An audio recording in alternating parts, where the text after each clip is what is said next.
The first problem says, each serving of coffee uses 3/4 of a cup of water.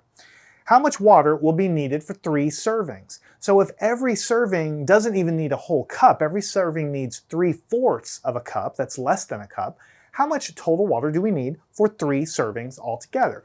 So we know that we are going to have to take 3/4 of a cup of water and multiply it by 3 because we're doing 3 servings and every serving takes 3/4 of a cup. So we need to multiply these. Now we know we have a whole number here, so we change it into a fraction. We can change it into a fraction by just putting it over 1, 3 over 1. And now we multiply the tops and multiply the bottoms. 3 times 3 is 9, and 4 times 1 is 4. So we have 9/4. Now what does that mean? If we have a fraction that's 4/4, that would mean 1 whole cup. We're talking about cups here. But we have 9/4. We have way more than 1 whole cup. So we need to represent it as a mixed number. This is an improper fraction with the bigger number on the top. So how do we convert it to an improper fraction? Remember, we divide it. 9 divided by 4. How many times can this go and divide in? 4 times 1 is 4. 4 times 2 is 8. That's really close. 4 times 3 is 12, but that's too far. So we back up and say this thing can divide in 2 whole times because 4 times 2 is 8. But the remainder left over, 9 minus 8, is just 1. The remainder is a 1, and we write it over the same denominator. So we say that there's going to require 2 1/4 cups of water to actually make all of this tea. Now let's see if this makes sense. Originally, we started off with, we said every serving takes 3/4 of a cup of water. So there's 3/4 of a cup represented there. But we're multiplying times 3 because we're doing this 3 times. So here's another 3/4 of a cup. And then here's another 3/4 of a cup because again, it's times 3. So how many fourths do we have? We have 1, 2, 3, 4, 5, 6, 7, 8, 9 fourths. 9 slices, each being a fourth, or 9 portions, each being a fourth of a cup. So that's 9/4. That's what 9/4 look like.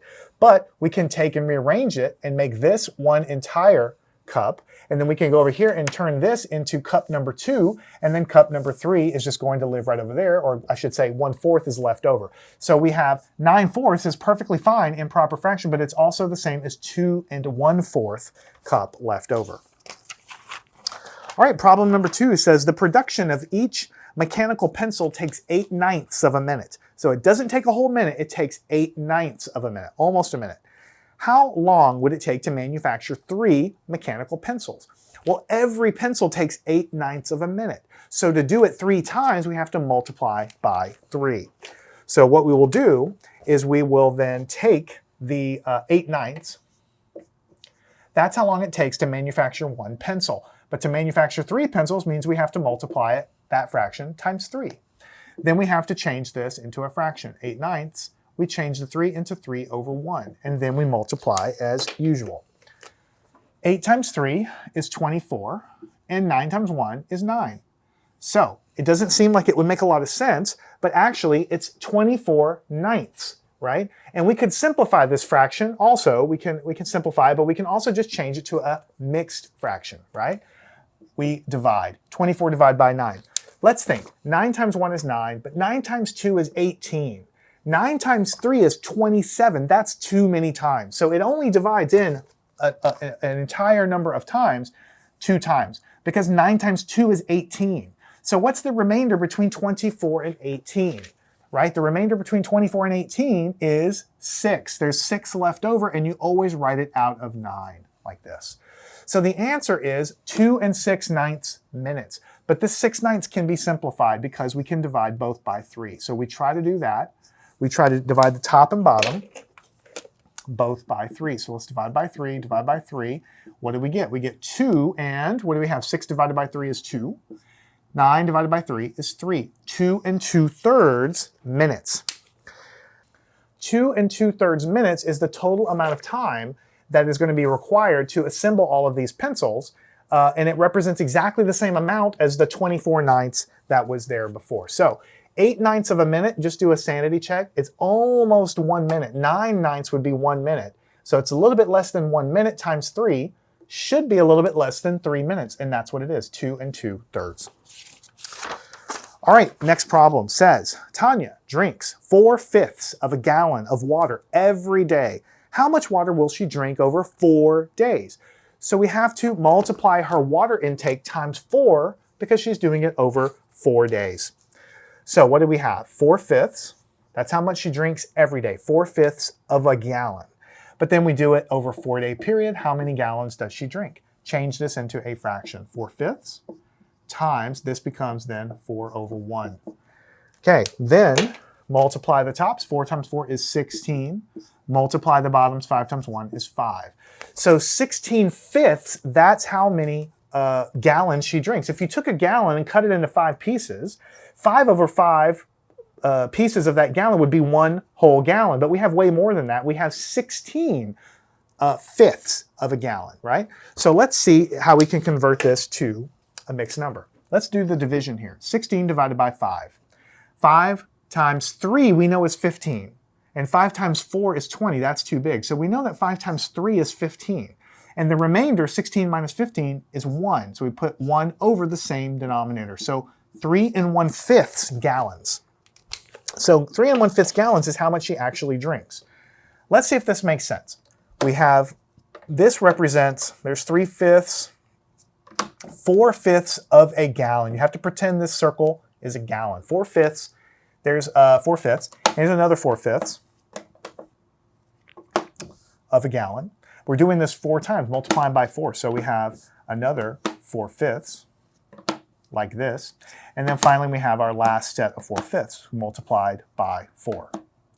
1, 2, 3, 4 times 4/5. All right, so how many fifths do we have? 1/5, 2/5, 3/5, 4/5, 5/5, 6/5, 7/5, 8/5, 9/5, 10/5, 11/5, 12/5, 13/5, 14/5, 15/5, 16/5. 16/5 means 16 little wedges, each being 1/5. Now, let's go and change it into a mixed number. There's 1 whole gallon of water. This one is going to make another gallon, like this. And then this is going to make another gallon. So we have 3 entire gallons with 1/5 left over, and that makes total sense. That's exactly what we expect. All right, question number 4. We only have 2 more problems. It says, Logan makes receiving blankets. Each blanket uses 7/8 of a yard of fabric. If she plans to make 2 blankets, how much fabric will she need? So you measure fabric in this unit, it's called yards. It tells you how much fabric you have, and it takes 7/8 of a yard to make 1 blanket. But we're actually making 2 blankets, so we're going to multiply that times 2. So we're going to say, well, 1 blanket takes 7/8 of a yard, but we're going to actually make 2 blankets, so let's see how much we need. Change this to a fraction. The 7/8 times 2/1. What do we get? 7 times 2 is 14. 8 times 1 is 8. So 14/8. Now let's convert this to a mixed number because it's easier for us to visualize. Let's divide. 8 times 1 is 8, but 8 times 2 is 16, but that's too big. So this can only divide in 1 whole time. 8 times 1 is 8. Now what's the difference between 14 and 8? Because that's the remainder left over. 14 minus 8 is 6. So the remainder here is 6, and we always write it out of the same denominator, which is 8. So 1 and 6/8. But we can simplify this, write 1 and 6/8, because we want to make things as simple as we can. We divide the top by 2, divide the bottom also by 2. 6 divided by 2 is 3. 8 divided by 2 is 4. So we think it's going to take 1 3/4 of a yard of this fabric once we put it all together. So let's see if this actually makes sense. 1/8, 2/8, 3/8, 4/8. Here is 5/8, 6/8, and finally 7/8. So we have 7/8, right? But we're doing it 2 times, so we have to do this again. 1/8, 2/8, 3/8, 4/8, 5/8. Here's 6/8, and then finally 7/8. So here's another 7/8 and another 7/8. So we're going to add these together. Before we go any farther, how many eighths do we have? 1, 2, 3, 4, 5, 6, 7, 8, 9, 10, 11, 12, 13, 14 eighths. 14 of these little slices that we call an eighth, right? Now let's put it together. We take this little wedge here and we make a whole. Now we have one entire whole plus 1, 2, 3, 4, 5, 6 eighths. 1 and 6 eighths, which is what we said here. And we also know that, let me help us out by rotating this, it's a little easier to see. So this is 1 and 6 eighths, right? But we also know that if we hold fourths over, that's a fourth, and that's a fourth, and that's a fourth, then it's the same thing as 1 and 3/4. Exactly the same thing as 1 and 3/4. So these fractions are the same, which is also the same as this improper, even though they look completely different. All right, in our very last problem, it says Michael is making cupcakes. If each batch calls for 2/3 of a cup of butter, and Michael plans to make 5 batches, how many cups of butter will he need? So he's making cupcakes. Every batch is 2/3 of a cup, but we're doing 5 batches, so we're going to multiply. Every batch is 2/3 of a cup of butter, but we're doing 5 batches, so we multiply by 5. Change the 5 to 5 over 1, so we can multiply these fractions together. 2 times 5 on the top is 10. 3 times 1 is 3 on the bottom. So the answer we get is 10/3. But let's convert that to a mixed number. Let's divide. 3 times 1 is 3. That's not big enough. 3 times 2 is 6. That's not big enough. 3 times 3 is 9. That's not big enough. 3 times 4 is 12. That's too big. So it actually goes in a whole number 3 times. 3 times 3 is 9.